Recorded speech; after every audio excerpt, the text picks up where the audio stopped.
అమ్మవారి ప్రత్యేకత ఏంటి? అసలు ఆలయ ప్రత్యేకత ఏంటంటే?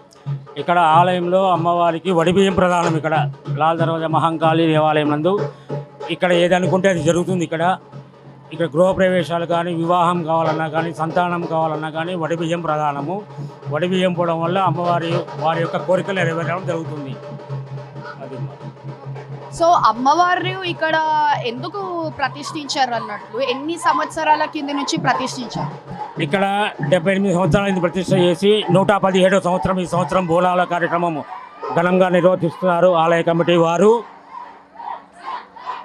వారి యొక్క సహకారంతో, భక్తుల యొక్క సహకారంతో ఈ యొక్క కార్యక్రమాలు విరివిగా నడుస్తున్నాయి.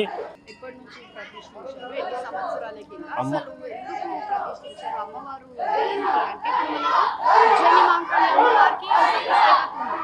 అట్లా నవదర్వాజ సింహవాహిని అమ్మవారికి కూడా ఒక ప్రత్యేకత ఉండాలి. అవునమ్మా.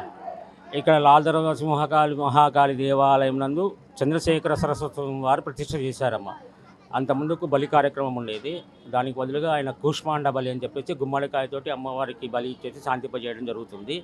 ఇక్కడ ఆనవాయితీగా వస్తున్నటువంటి ఆచారం ఏమనగా అమ్మవారిని ఆడపడుచుగా భావిస్తారు ఇక్కడ ఉన్నటువంటి పురజనులు, తర్వాత భక్తులందరూ కూడా. వాళ్ళ ఇంట్లో జరిగేటువంటి ఏ శుభకార్యానికైనా కూడా ముందుగా కూడా అమ్మవారికి పసుపు, కుంకుమ, పూలు, పండ్లు, గాజులు, చీర, బ్లౌజు అవన్నీ కూడా ఇచ్చి అమ్మవారికి ఒక ముత్తైదుగా భావిస్తూ, వాళ్ళ ఇంటి ఆడపడుచుగా భావిస్తూ వాళ్ళ మొక్కుబడులు తీర్చుకుంటారు.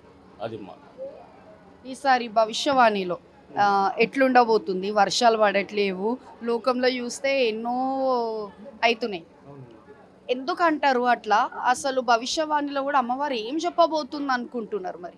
ఇప్పుడు అవి రంగము ఆవిడ చెప్పేటప్పుడు ఆవిడకు అమ్మవారు అనేది ఆవాహన అవడం జరుగుతుంది. అప్పుడు ఆవిడ చెప్పడం జరుగుతుందమ్మా. ఇది మనం ముందుగా ఊహించి చెప్పేటువంటిది కాదు.